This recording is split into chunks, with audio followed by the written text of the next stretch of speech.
ಶ್ರೀಮಾತ್ರೇ ನಮಃ ಶ್ರೀ ಗುರುಭ್ಯೋ ನಮಃ. ಎಲ್ಲರಿಗೂ ನಮಸ್ಕಾರ. ರಾಮಾಯಣ ಅಯೋಧ್ಯ ಅರಣ್ಯಕಾಂಡ.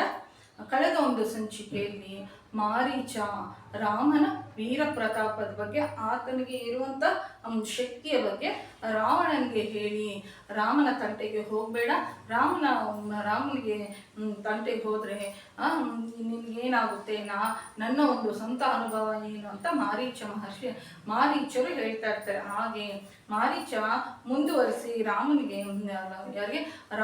ಬುದ್ಧಿ ಮಾತನ್ನು ಹೇಳ್ತಾ ಇರ್ತಾರೆ. ಮಾರೀಚಿನ ಮಾತನ್ನು ತಲೆಗೆ ಹತ್ತದೇ ಇರುವಂತ ರಾವಣ ಈಗಂತಾರಂತೆ, ಮಾರೀಚರು ಮಾರೀಚರು ಮತ್ತೊಂದು ಪ್ರಶ್ನೆಯನ್ನು ಕೇಳ್ತಾರಂತೆ. ಪ್ರತಿ ಬಾರಿ ನಮ್ಮ ತಂಗಿಯ ಮೂಗು ಕಿವಿಯನ್ನು ಕತ್ತರಿಸಿದ್ಯಾ ಅಂತ ಇದ್ದಾರಲ್ವಾ, ಅಸಲು ನಿಮ್ಮ ತಂಗಿ ಏನ್ ಮಾಡಿದಾಳೆ ಅಂತ ಆಕೆ ಏನ್ ಮಾಡಿದ್ಲು ಅಂತ ಆಕೆ ಮೂಗು ಕಿವಿ ಕತ್ತರಿಸ್ಬೇಕಾಗಿತ್ತು ಅಂತ ನೀನ್ ಕೇಳಿದ್ಯಾ? ಹಾಗೆ ಕೇಳ್ದಲೆ ಹೋಗ್ಬಿಟ್ಟು ಖರ ಮರಣಿಸ್ಬಿಟ್ಟ ಅಷ್ಟೇ ಅಲ್ವಾ. ನಮ್ಮ ಸುಮ್ಮನೆ ಹೋಗ್ತಾ ಇರುವಂತ ಹಾವನ್ನು ಗೀಚಿ ಯಾರು ಗಾಯ ಮಾಡಿದಂಥವ್ರು ಅಂತ ಖರ ಅಂತಾನೆ.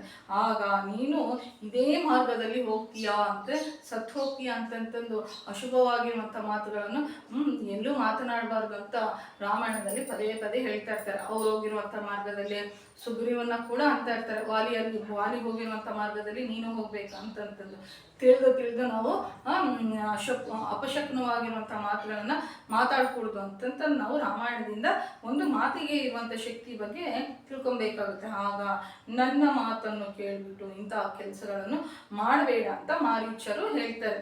ಮಾರೀಚನ ಮಾತು, ಮಾರೀಚ ಹೇಳಿರುವಂಥ ಒಳ್ಳೆಯ ಮಾತು ತಲೆಗೆ ಹತ್ತದೇ ಇರುವಂಥ ರಾವಣ ಹೀಗಂತನಂತೆ. ಏನ್ ಮಾಡ್ಬೇಕು, ಸಾವತ್ರ ಬಂದಾಗ ಯಾರು ಹೇಳಿದ್ದೋ ಕೇಳೋದಿಲ್ಲ. ಆಗ ಎಷ್ಟು ಇಷ್ಟೆಲ್ಲ ಶಕ್ತಿಯ ಬಗ್ಗೆ ಹೇಳ್ತಾ ಇದೆಯಲ್ಲ ರಾಮನ ಬಗ್ಗೆ. ರಾಮ ಕೇವಲ ಒಬ್ಬ ಮನುಷ್ಯ, ನನ್ನ ಹತ್ರ ಬಂದ್ಬಿಟ್ಟು ರಾಮನ ಹೊಗಳ್ಬೇಡ. ಇವನಿಗೆ ಬಂದಿರುವಂಥ ರಾವಣನ್ ಬಂದಿರುವಂಥ ಒಂದು ಅಹಂಕಾರಕ್ಕೆ, ಇವನಿಗೆ ಬಂದಿರುವಂಥ ಒಂದು ಅಂತಂತಂದ್ರೆ ನನಗೆ ಬೈಬೇಕು ಅಂತ ಅನ್ಸುತ್ತೆ. ರಾಮ ಒಬ್ಬ ಮನುಷ್ಯ ಅದೆಷ್ಟು ಬಾರಿ ಹೇಳ್ತಾ ಇರ್ತಾನೆ ಅಂತಂದ್ರೆ, ಮನುಷ್ಯ ಜನ್ಮ ಅಂತಂದ್ರೆ ಅಷ್ಟು ಕೀಳಾಗಿ ನೋಡ್ತಾ ಇರ್ತಾನೆ ಅವನು. ಆಗ ರಾಮ ಒಬ್ಬ ಮನುಷ್ಯ ಆದ್ದರಿಂದ ಮನುಷ್ಯ ನನ್ನನ್ನು ಹೋಗಬೇಡ, ನನ್ನ ನಿರ್ಣಯ ಬದಲಾವಣೆ ಆಗೋದಿಲ್ಲ. ಕರ ಹೋಗಿರುವಂತ ಮಾರ್ಗದಲ್ಲಿ ರಾಮನನ್ನು ಕಳಿಸ್ತೀನಿ, ನಿನ್ನ ಸಹಾಯದೊಂದಿಗೆ ಸೀತೆಯನ್ನು ಎತ್ಕೊಂಡ್ಬರ್ತೀನಿ. ನಾನು ಆ ಸೀತೆಯನ್ನು ಅಪಹರಣ ಮಾಡೋದಕ್ಕೋಸ್ಕರ ನೀನು ಜಿಂಕೆ ವೇಷ ಹಾಕ್ಲೇ ಹಾಕ್ಬೇಕು. ಅಷ್ಟಲ್ಲ ಅಂತಂತಂದ್ರೆ ಅಷ್ಟೇ ಆಗಲಿ, ಇದರಲ್ಲಿ ಅಪಾಯ ಇದೆಯಾ ಇಲ್ಲ ಅಂತಂದ್ರೆ ಇನ್ನೇನಾದ್ರೂ ಇದೆಯಾ ಅಂತ ನಿನ್ನನ್ನು ಸಲಹೆ ಕೇಳಿಲ್ಲ.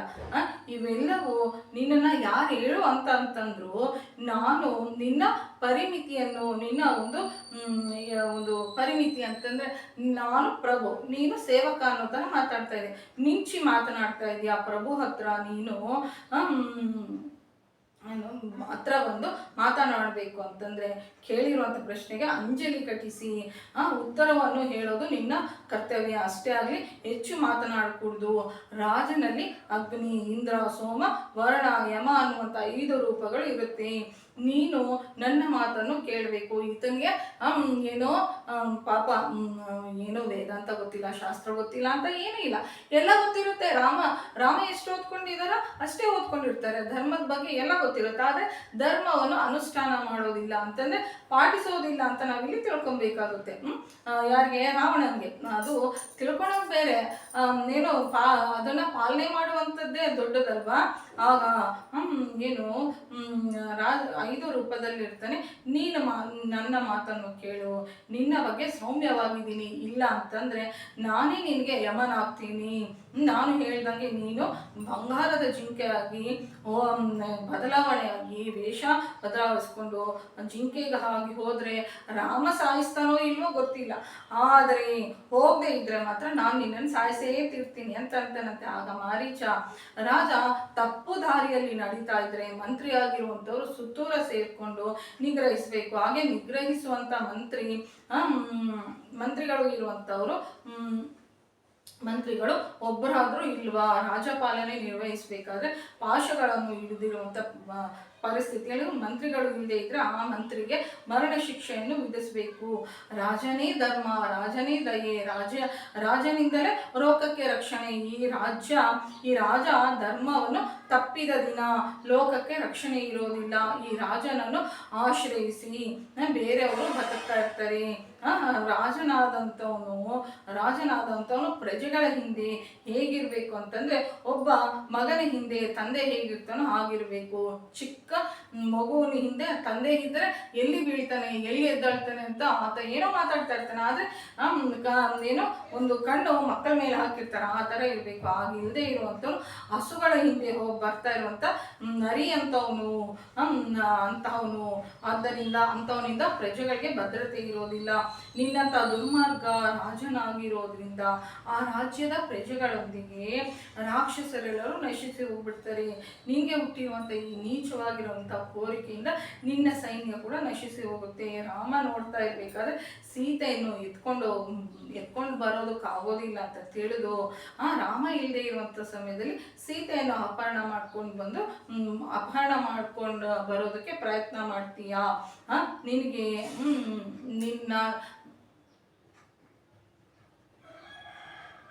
ಏನೋ ನನಗೆ ಗೊತ್ತು, ನೀನು ಬಹಳ ಯುದ್ಧದಲ್ಲಿ ನಿಲ್ಲೋದಕ್ಕಾಗೋದಿಲ್ಲ ಅಂತಂದು ನೀನು ನನ್ನ ಪ್ರಭು ಆಗಿರೋದ್ರಿಂದ ನನ್ನ ಕೊನೆಯ ಪ್ರಾಣ ಇರುವವರೆಗೂ ನೀನು ಹೇಳಿರುವಂತ ಕೆಲಸವನ್ನು ಮಾಡೋದಕ್ಕೆ ನಾನು ಪ್ರಯತ್ನ ಮಾಡ್ತೀನಿ. ಆದರೆ ಸೀತಮ್ಮನ ಕಣ್ಣಿನ ಮುಂದೆ ಸೀತಮ್ಮನಿಗಿಂತ ಮುಂಚೆನೆ ನಾನು ರಾಮ ಏನಾದರೂ ನನ್ನನ್ನು ನೋಡ್ಬಿಟ್ರೆ ನನ್ನ ಕೆಲಸ ಆದೋಗದಂಗೆ ರಾಮನನ್ನು ನೋಡಿ ರಾಮನ ನೋಡಿದ್ರೆ ನಾನು ಒಬ್ಬನೇ ಸತ್ತೋಗ್ಬಿಡ್ತೀನಿ. ಆ ನಂತರ ಸೀತಮ್ಮನನ್ನು ಎತ್ಕೊಂಡ್ಬಂದ್ಬಿಟ್ಟು ನೀನು ಸಕಲ ಬಂಧು ವರ್ಗಗಳೊಂದಿಗೆ ಸತ್ತು ಹೋಗ್ತೀಯಾ? ಯಾವಾಗಾದ್ರೂ ಈ ಕೆಲಸ ಮಾಡಬೇಕು ಅಂತ ಅಂದಿಯೋ ಆಗ್ಲೇ ನನ್ನ ಪ್ರಾಣಗಳು ಹೋಗ್ಬಿಟ್ಟಿದೆ. ಈಗ ನಿನ್ನ ಮುಂದೆ ನಿಂತ್ಕೊಂಡಿರೋದು ಮಾರೀಚ ಅನ್ನುವಂಥ ಗೊಂಬೆ. ಇದನ್ನು ನೀನು ಇಷ್ಟ ಬಂದಿರೋ ಥರ ಆಡಿಸ್ಕೊಳ್ಳೋ, ನೀನು ಎಷ್ಟು ಹೇಳಿದ್ರು ನೀನು ಕೇಳ್ತಾ ಇಲ್ಲ ಅಂತ ಹೇಳ್ತಾರಂತೆ. ಎಷ್ಟಾದರೂ ಈ ಮಾರೀಚ ಹೇಳಿರುವಂಥದ್ದೇನು ಅಕ್ಷರಶಃ ರಾವಣನ ಜೀವನದಲ್ಲಿ ಏನೋ ನಡೀತಾ ಇದೆ. ಏನೋ ಸೀತಮ್ಮನ ಎತ್ಕೊಂಡ್ಬಂದ್ಬಿಟ್ಟು ನಿನ್ನ ರಾಕ್ಷಸ ಕುಲ ಲಂಕೆಯೆಲ್ಲ ಸುಟ್ಟು ಹೋಗುತ್ತೆ ಅಂತ ಹೇಳ್ತಾರೆ. ಈ ಶಕ್ತಿ ಎಲ್ಲಿಂದ ಬಂತು? ಭಯದಿಂದಲೋ, ಭಕ್ತಿಯಿಂದಲೋ, ಮತ್ತೊಂದು ಉದ್ದೇಶದಿಂದಲೋ ನಿರಂತರ ರಾಮ ರಾಮ ರಾಮ ಅನ್ನುವಂಥ ತಾರಕ ನಾಮವನ್ನು ಹೇಳಿದನಲ್ಲೋ.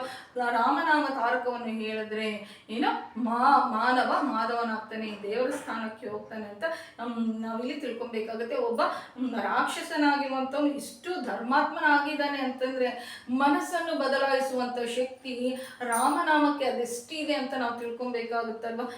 ಮಾರೀಚ ಅನ್ನುವಂತ ರಾಕ್ಷಸನನ್ನು ಸಹ ಧರ್ಮಾತ್ಮನಾಗಿ ಬದಲಾವಣೆ ಮಾಡಿರುವಂತ ಒಂದು ಶಕ್ತಿ ಇರುವಂತದ್ದು ಯಾವುದಕ್ಕೆ ಅಂತಂದ್ರೆ ರಾಮನಾಮಕ್ಕೆ ಅಂತ ನಾವು ತಿಳ್ಕೊಬೇಕಾಗುತ್ತೆ. ಅದಕ್ಕೋಸ್ಕರನೇ ನಾವು ನಮ್ಮ ಮಕ್ಕಳಿಗೆ ಯಾವಾಗಲೂ ಏನನ್ನು ಹೇಳ್ಕೊಡ್ಬೇಕು? ರಾಮನಾಮವನ್ನು ಚಿಕ್ಕ ವಯಸ್ಸಿಂದಲೇ ಮಕ್ಕಳಿಗೆ ರಾಮನಾಮವನ್ನು ಹೇಳಿಕೊಟ್ರೆ ಅವ್ರಿಗೆ ಏನೋ ಕೋಟಿ ಆಸ್ತಿ ಕೊಟ್ಟರು ಅದು ಇರುತ್ತೋ ಇಲ್ವೋ ಗೊತ್ತಿಲ್ಲ. ಆದರೆ ರಾಮನಾಮವನ್ನು ಹೇಳಿಸೋದ್ರಿಂದ ಧರ್ಮಾತ್ಮರು ವೀರರು ಆಗಿರುವಂಥವ್ರು, ಒಳ್ಳೆ ಬುದ್ಧಿ ಇರುವಂಥವ್ರು, ಏನೋ ಮನುಷ್ಯನಿಗೆ ಒಳ್ಳೆ ಬುದ್ಧಿ ಇದ್ರೆ ಎಲ್ಲವೂ ಜೀವನದಲ್ಲಿ ಸರಿ ಇರುತ್ತೆ. ಎಲ್ಲ ಇದ್ರೂ ಕೆಟ್ಟ ಬುದ್ಧಿ ಇದ್ರೆ ಎಲ್ಲ ಕಳ್ಕೊಂಡ್ಬಿಡ್ತಾರೆ, ಎಲ್ಲ ಮಾಡಿಟ್ರು. ಅದಕ್ಕೋಸ್ಕರ ರಾಮನಾಮ ನಮ್ಮ ದೇಶದ ಒಂದು ಆಸ್ತಿಯಂತೆ, ನಮ್ಮ ದೇಶದ ಒಂದು ಸಂಪತ್ತಾಗಿರೋದ್ರಿಂದ ಅದನ್ನು ಪಾಟಿಸೋದ್ರಿಂದ ನಮಗೆ ಬಹಳಷ್ಟು ಪ್ರಯೋಜನಗಳಿದ್ದಾವೆ ಅಂತ ಮತ್ತೊಮ್ಮೆ ನಾನು ಮನವಿಯನ್ನು ಮಾಡ್ತಾ ನಾನು ಕಥೆಯಲ್ಲಿ ಮುಂದಕ್ಕೆ ಹೋಗ್ತಾ ಇದ್ದೀನಿ. ಹಾಗೆ ರಾವಣ ಮಾರೀಚರಿಬ್ರು ಕಲಿತ್ಬಿಟ್ಟು ರಾಮ ಇರುವಂತಹ ಆಶ್ರಮದ ಹತ್ರ ರಥದಲ್ಲಿ ಇಳಿತಾರಂತೆ. ಆಗ ಮಾರೀಚ ಒಂದು ಅಂದವಾಗಿರುವಂತ ಜಿಂಕೆ ತರ ಬದಲಾವಣೆ ಆಗ್ಬಿಡ್ತಾರಂತೆ, ವೇಷ ಬದಲಾಯಿಸ್ಕೊಳ್ತಾರಂತೆ. ಮೈಯೆಲ್ಲ ಬಂಗಾರದ ಬಣ್ಣದಿಂದ ಇದೆಯಂತೆ. ಅದಕ್ಕೆ ಎಲ್ಲಿ ನೋಡಿದ್ರು ಬೆಳ್ಳಿ ಚುಕ್ಕೆಗಳಿದಾವಂತೆ, ನೀಲ ಮಣಿಗಳಿಂದ, ಇಂದ್ರನೀಲ ಮಣಿಗಳಿಂದ ಪ್ರಕಾಶಿಸಿದಂಗೆ ಅದರ ಕೊಂಬೆ ಪ್ರಕಾಶಿಸ್ತಾ ಇದೆ. ಅರ್ಧ ಕಪ್ಪು ಭಾಗವಾಗಿರುವಂತ ಕಮಲದ ಹೂವು, ಅರ್ಧ ಭಾಗ ಕೆಂಪು ತಾವರೆ ಹೂವಿನಂತೆ ಯಾವುದು ಜಿಂಕೆಯ ಮುಖ ಇದೆಯಂತೆ. ಅದರ ಹೊಟ್ಟೆ ಮುತ್ತಿನಿಂದ ಅಲ್ಲಲ್ಲಿ ಪೋಣಿಸ್ಬಿಟ್ಟು ಹೊಡಿತಾ ಇದೆಯಂತೆ. ಸಣ್ಣದಾಗಿರುವಂತ ಕಣ್ಣು ಇದೆಯಂತೆ. ಸುರು ಸೃಷ್ಟಿಯಲ್ಲಿ ಈಗಿನ ತನಕ ಯಾರು ನೋಡದೇ ಇರುವಂಥ ರೂಪವನ್ನು ಹೊಂದಿ ಮಾರೀಚ ಬರ್ತಾ ಇದ್ದಾನಂತೆ. ಜಿಗಿದ್ಕೊಂಡು ಆಶ್ರಮದ ಮುಂಚೆ ಅಂತಂದ್ರೆ ಅದು ಜಿಂಕೆಗಳು ಅದು ಆ ಥರ ಕುಣ್ಕೊಂಡು ಬರ್ತಾ ಇರ್ತವೆ, ಹಾರ್ಕೊಂಡು ಜಿಗಿತಾ ಬರ್ತಾ ಇದ್ದಾರೆ, ಎಷ್ಟು ಮುದ್ದಾಗಿರುತ್ತಲ್ಲ. ಆಗ ಆಶ್ರಮದಲ್ಲಿ ಪ್ರವೇಶ ಮಾಡ್ತಾರಂತೆ. ಅಲ್ಲಿರುವಂಥ ಏನು ಚಿಗುರಿ ಇರುವಂಥ ಎಲೆಗಳನ್ನು ತಿಂತ ಆ ಕಡೆ ಈ ಕಡೆ ಓಡ್ತಾ ಅಲ್ಲಿರುವಂಥ ಮೃಗಗಳ ಹತ್ರ ಹೋದಾಗ ಮತ್ತೆ ಮೃಗಗಳ ಹತ್ರ ಹೋಗ್ತಾನಂತೆ, ಮತ್ತೆ ಬರ್ತಾ ಇದೆಯಂತೆ. ಒಂದು ಜಿಂಕೆ ಪ್ರವರ್ತಿಸೋದಕ್ಕೆ ಮಾರೀಚ ಪ್ರಯತ್ನ ಮಾಡ್ತಾ ಇದ್ದಾನಂತೆ ಜಿಂಕೆ ರೂಪದಲ್ಲಿದ್ದು.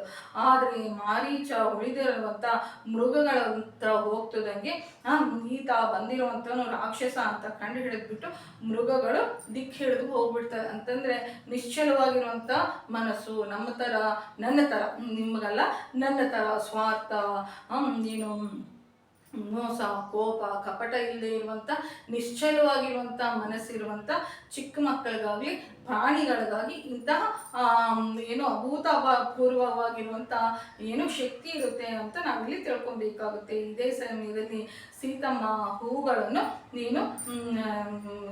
ಏನು ಕಿತ್ಕೊಂಡು ದೇವರ ಪೂಜೆಗೆ ಇರಬೇಕು ಅಂತಂತಂದು ಹೋಗ್ತಾರಂತೆ. ಆಕೆ ಕರ್ಣಿಕಾರ ವೃಕ್ಷ ಅಂತಂದ್ರೆ ನಮ್ಮ ಕಣ್ಣ ಮುಂದೆನೇ ಇರುತ್ತೆ, ಆದರೆ ನಮಗೆ ಗುರುತು ಸಿಗೋದಿಲ್ಲ, ಆಯ್ತಾ. ಕರ್ಣಿಕಾರ ವೃಕ್ಷದ ಹತ್ರ ಏನೋ ಸಂಸ್ಕೃತ ಭಾಷೆಯಲ್ಲಿ ಇರುವಂಥದ್ದು, ನಮ್ಮ ಮನೆ ಪಕ್ಕದಲ್ಲೇ ಇರುತ್ತೆ. ಇದನ್ನ ಸಂಸ್ಕೃತ ಭಾಷೆಯಲ್ಲಿ ಇದರ ಅಂತಾರೆ ಅಂತ ನಮ್ಗೆ ಗೊತ್ತಿರೋದಿಲ್ಲ. ಆಗ ಕರ್ಣಿಕಾರ ವೃಕ್ಷದ ಹತ್ರ ಹೂವನ್ನ ಕೀಳ್ತಾ ಇರ್ತಾರಂತೆ. ಆಕೆಗೆ ಅಭಿಮುಖವಾಗಿ ಎದುರುಗಾಗಿ ಮಾರೀಚ ಬಂದು ನಿಂತ್ಕೊಳ್ತಾನಂತೆ. ಆಕೆ ಜಿಂಕೆಯನ್ನು ನೋಡ್ಬಿಟ್ಟು ಸೀತಮ್ಮ ಎಷ್ಟೋ ಸಂತೋಷ ಪಟ್ಬಿಟ್ಟು ಕೂಡಲೇ ರಾಮ ಲಕ್ಷ್ಮಣ ನಿಮ್ಮ ಆಯುಧಗಳನ್ನು ಧರಿಸಿ ಬೇಗ ಬಂದುಬಿಡ್ರಿ ಅಂತಂತಾರಂತೆ. ರಾಮ ಲಕ್ಷ್ಮಣರು ಬಂದ ನಂತರ ಸೀತಮ್ಮ ಅವರೊಂದಿಗೆ ಅಂತಾರಂತೆ, ಎದುರೋಗಿರುವಂಥ ಮೃಗವನ್ನು ನೋಡಿದ್ದೀರಾ, ಎಷ್ಟು ಅಂದವಾಗಿದೆ ಸೃಷ್ಟಿಯಲ್ಲಿ, ಇಂತಹ ಮೃಗವನ್ನು ಈಗಿನ ತನಕ ನಾನು ನೋಡಿಲ್ಲ. ಈ ಬಂಗಾರು ಬಣ್ಣ ಇರುವಂಥ ಚರ್ಮ, ಬಂಗಾರು ಬಣ್ಣದ ಚರ್ಮ, ಬೆಳ್ಳಿ ಚುಕ್ಕೆಗಳು ಅಂತ ಸೀತಮ್ಮ ಮೃಗದ ಬಗ್ಗೆ ವರ್ಣಿಸ್ತಾ ಇದ್ರೆ ಕೂಡಲೇ ಲಕ್ಷ್ಮಣ ಸ್ವಾಮಿ ಹೀಗಂತಾರಂತೆ, ಅಣ್ಣ ಇದು ಮೃಗ ಅಲ್ಲ, ಇದು ಮಾರೀಚ. ಈ ಸೃಷ್ಟಿಯಲ್ಲಿ ಎಲ್ಲೂ ಇಂತಹ ಜಿಂಕೆ ಇಲ್ಲ. ಈ ಮಾರೀಚ ಹೀಗೆ ಕಾಮರೂಪವನ್ನು ಹೊಂದಿ ಬೇಟೆಗೆ ಬಂದಿರುವಂಥ ಎಷ್ಟೋ ರಾಜರನ್ನು ಆಕರ್ಷಿಸಿ ಭುಜಿಸಿದ್ದಾನೆ. ನನ್ನ ಮಾತನ್ನು ನಂಬು, ಇದು ಖಚಿತವಾಗಿಯೂ ಮಾರೀಚನ ಮಾಯೆ ಅಂತಂತಾರಂತೆ. ಆಗ ಸೀತಮ್ಮ ಲಕ್ಷ್ಮಣ ಇನ್ನು ನೀನು ಮಾತಾಡಬೇಡ ಅನ್ನೋ ಥರ ವಾದಿಸ್ಬಿಡ್ತಾರಂತೆ ಅಂತ ಸುಮ್ಮನಿರಪ್ಪ ಅಂತಂತಾರಂತೆ ರಾಮನೊಂದಿಗೆ. ಆರ್ಯಪುತ್ರ, ನನ್ನ ಮನಸ್ಸು ಈ ಮೃಗ ಹರಸ್ಬಿಟ್ಟಿದೆ, ನನಗೆ ಇದರೊಂದಿಗೆ ನನಗೆ ಆಡ್ಕೊಳೋದಕ್ಕೆ ಈ ಮೃಗವನ್ನು ತಂದುಕೊಡಿ. ಚಂದ್ರ ಅರಣ್ಯದಲ್ಲಿ ಪ್ರವೇಶಿಸಿದ್ರೆ ಮೈ ಮೇಲೆ ರತ್ನದಂತ ಚುಕ್ಕೆಗಳಿರುವಂಥ ಈ ಜಿಂಕೆ ಅರಣ್ಯವನ್ನೆಲ್ಲ ಪ್ರಕಾಶಿಸ್ತಾ ಇದೆ. ನಾವು ಕಟ್ಕೊಂಡಿರುವಂಥ ಆಶ್ರಮದಲ್ಲಿ ಎಷ್ಟೋ ಮೃಗಗಳು ಇದ್ದಾವೆ, ಅವುಗಳೊಂದಿಗೆ ಜಿಂಕೆಗಳು ಕೂಡ ಇದೆ. ನನಗೆ ಎಷ್ಟೋ ಸಂತೋಷವಾಗಿದೆ. ಆಹಾ, ಏನು ಲಕ್ಷ್ಮೀ ಸ್ವರೂಪ, ಏನು ಅಂದ, ಏನು ಪ್ರಕಾಶ. ನೀವು ಹೇಗಾದರೂ ಸರಿ ಈ ಮೃಗವನ್ನು ಹಿಡಿದು ನನಗೆ ಕೊಡ್ರಿ. ಇನ್ನು ಸ್ವಲ್ಪ ಕಾಲಕ್ಕೆ ನಾವು ಅರಣ್ಯವಾಸ ಪೂರ್ತಿ ಮಾಡಿಕೊಂಡು ನಾವು ಅಂತಃಪುರಕ್ಕೆ ಹೋಗ್ತೀವಲ್ಲ, ಈ ಮೃಗವನ್ನು ನಾವು ಎಲ್ಲಿಗೆ ಅಯೋಧ್ಯಕ್ಕೆ ಕರ್ಕೊಂಡು ಹೋದ್ರೆ ಈ ಮೃಗ ಭವಿಷ್ಯತ್ತಿನಲ್ಲಿ ಅಂತಃಪುರದಲ್ಲಿ ಶೋಭಿಸುತ್ತೆ. ನಮ್ಮ ಅಂತಃಪುರಕ್ಕೆ ಹೋಗ್ತದಂಗೆ ಭರತ ಈ ಮೃಗವನ್ನು ನೋಡ್ಬಿಟ್ಟು, ಆಹಾ ಎಷ್ಟು ಚೆನ್ನಾಗಿದೆ ಅದಕ್ಕೆ ಈ ಮೃಗ ಅಂತಂತಾರಂತೆ. ಅತ್ತೆ ಅಂದರು, ಆಹಾ ಎಂಥ ಒಳ್ಳೆ ಮೃಗವನ್ನು ತಂದಿದ್ದೀರಾ ಅಂತಂತಾರಂತೆ. ಅದಕ್ಕಾಗಿ ನೀವು ಈ ಮೃಗವನ್ನು ಜೀವಿಸಿ ಆದರೂ ಇಟ್ಕೊಂಬರ್ರಿ, ಇಲ್ಲ ಅಂತಂದ್ರೆ ಸಾಯಿಸಾದ್ರೂ ಇಟ್ಕೊಂಬರ್ರಿ ಅಂತಂತಾರಂತೆ. ಮೋಹ ಅನ್ನುವಂಥದ್ದು ಏನು ಮಾಡೋದಕ್ಕಾಗೋದಿಲ್ಲ. ಸೀತಮ್ಮ ಹಣೆಯ ಬರಹದಲ್ಲಿ ರಾಮನೊಂದಿಗೆ ವಿಯೋಗವನ್ನು ಹೊಂದಿ ಕಷ್ಟಪಡಬೇಕು ಅಂತ ಹಣೆ ಬರಹದಲ್ಲಿ ಬಂದಿದ್ರೆ ಯಾರು ತಪ್ಪಿಸೋದಕ್ಕಾಗೋದಿಲ್ಲ. ಇಲ್ಲಿ ಏನೋ ಸೀತಾರಾಮ ಲಕ್ಷ್ಮಣರು ಅರಮನೆಗೆ ಹೋದ್ರೆ, ಅಯೋಧ್ಯೆಗೆ ತಿರುಗಿ ಹೋದ್ರೆ ಅವರನ್ನು ನೋಡಿ ಸಂತೋಷ ಪಡ್ತಾರೆ ವಿನಃ ಇಂಥ ಜಿಂಕೆಗಳನ್ನು ನೋಡಿ ಸಂತೋಷ ಪಡ್ತಾರ? ಈ ಥರ ಕೆಲವಷ್ಟು ನಾವು ಯಾವುದಾದ್ರೂ ಒಂದು ವಸ್ತು ಕಳ್ಕೊಬೇಕಂತಂದ್ರೂ, ನಮ್ಗೇನಾದ್ರೂ ಪ್ರಮಾದ ನಡಿಬೇಕು ಅಂತಂತಂದ್ರೆ ಭಗವಂತ ಈ ರೀತಿ ಬುದ್ಧಿ ಪ್ರಚೋದನೆಯನ್ನು ಮಾಡ್ತಾನೇನು. ಅದು ಕೆಲವಷ್ಟು ನಿಮಿಷಗಳೇ ನಮಗೆ ಆ ಥರ ಆಕರ್ಷಣೆ ಆಗುತ್ತೆ, ಮತ್ತೆ ಆ ಮೋಹ ಬಿಟ್ಟೋಗ್ಬಿಡುತ್ತೆ. ಯಾಕೆ ನಾನು ಈ ಥರ ಆಲೋಚನೆ ಮಾಡಿದೆ, ನನಗೆ ಈ ಥರ ಅನುಭವಿಸೋದಕ್ಕೆ ನನಗೆ ಭಗವಂತ ಇಷ್ಟು ಆಲೋಚನೆಯನ್ನು ಕೊಟ್ಟ ಅಂತ ನಾವು ಮತ್ತೆ ಅನ್ಕೊಳ್ತಾ ಇರ್ತೀವಿ. ಆಗ ಸೀತಮ್ಮ ಹೇಳ್ತಾರಂತೆ, ನೋಡ್ರಿ ಕೂತ್ಕೊಂಡು ಎಷ್ಟೋ ಚೆನ್ನಾಗಿದೆ, ಒಂದು ವೇಳೆ ಅದನ್ನು ಬದುಕಿದ್ರು ತಗೊಂಬರ್ರಿ, ಬದುಕಿ ಇಲ್ಲದೆ ಇದ್ರು ಅದನ್ನು ಸಾಯಿಸಿ ಅದರ ಚರ್ಮವನ್ನು ಸುಲಿದ್ಬಿಟ್ಟು ಈ ಹಸಿಯಾಗಿರುವಂಥ ಹುಲ್ಲಿನ ಮೇಲೆ ಈ ಜಿಂಕೆ ಚರ್ಮವನ್ನು ಹಾಸ್ಕೊಂಡು ಅದರ ಮೇಲೆ ಕೂತ್ಕೊಂಡ್ರೆ ಎಷ್ಟೋ ಚೆನ್ನಾಗಿರುತ್ತೆ ರಾಮ. ನಾನು ಹೆಣ್ಣಾಗಿರೋದ್ರಿಂದ ನಾನು ಯಾವುದಾದ್ರೂ ಕೋರಿಕೆ ಹುಟ್ಟುಬಿಟ್ರೆ ಭಾವನೆಯಲ್ಲಿ ವ್ಯಗ್ರತೆ ಏರ್ಪಡುತ್ತೆ, ಹೇಗಾದರೂ ನನ್ನ ಕೋರಿಕೆ ತೀರಿಸಬೇಕಾಗಿದೆ ಅಂತಂತಂದು ಏನೋ ಮಂಕುಪಟ್ಟನ್ನು ಇಟ್ಕೊಳ್ತಾ ಇರ್ತಾರಂತೆ. ಮಂಕುಪಟ್ಟು ಹಿಡ್ದೀನಿ ಅಂತ ನೀವೇನು ಅಂದ್ಕೋಬೇಡ್ರಿ ಅಂತಂತಾರಂತೆ. ಆಗ ರಾಮ ಲಕ್ಷ್ಮಣನೊಂದಿಗೆ ಕಡೆ ನೋಡ್ಬಿಟ್ಟು, ಲಕ್ಷ್ಮಣ, ನಿಮ್ಮ ಅತ್ತಿಗೆ 13 ವರ್ಷ ಅರಣ್ಯವಾಸದಲ್ಲಿ ಏನೂ ಕೇಳಲಿಲ್ಲ, ಮೊಟ್ಟ ಮೊದಲನೇ ಬಾರಿಗೆ ಜಿಂಕೆಯನ್ನು ಕೇಳಿದರೆ ಈ ಜಿಂಕೆ ಬಗ್ಗೆ ಎಷ್ಟೋ ವ್ಯಾಮೋಹವನ್ನು ಬೆಳೆಸ್ಕೊಂಡಿದ್ದಾಳೆ ಅಂತ ನಿಮ್ಮ ಅತ್ತಿಗೆ ಮಾತಿನಲ್ಲಿ ಸ್ಪಷ್ಟ ಆಗ್ತಾ ಇದೆ.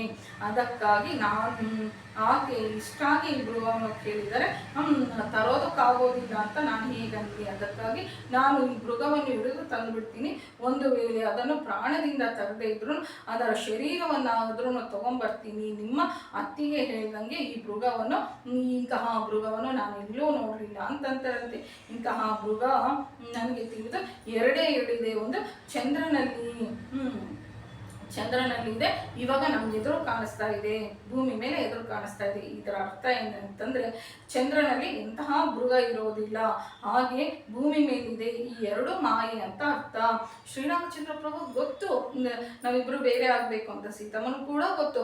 ಅಲ್ಲಿ ಅರಣ್ಯವಾಸಕ್ಕೆ ಮಾಡೋದಕ್ಕಿಂತ ಮುಂಚೆ ಸೀತಮ್ಮನ ನೀನು ಇಲ್ಲೇ ಇದು ಬಿಡು ಅಂತಂದ್ರೆ ನೀನೊಬ್ಬನೇ ಹೋಗಿ ನಿನ್ನ ಅವತಾರ ಪ್ರಯೋಜನ ಏನಾಗುತ್ತೆ, ನೀನು ಬಂದಿರುವಂತ ಕಾರ್ಯ ಏನು ನೋಡು, ನನ್ನನ್ನು ಕರ್ಕೊಂಡು ಹೋದ್ರೆ ಒಂದು ಮೃಗ ಬಂದು ನಮ್ಮಿಬ್ಬರನ್ನ ಬೇರೆ ಮೃಗ ಬಂದಾಗ ನಾವಿಬ್ರು ಬೇರೆ ಆಗ್ತೀವಿ.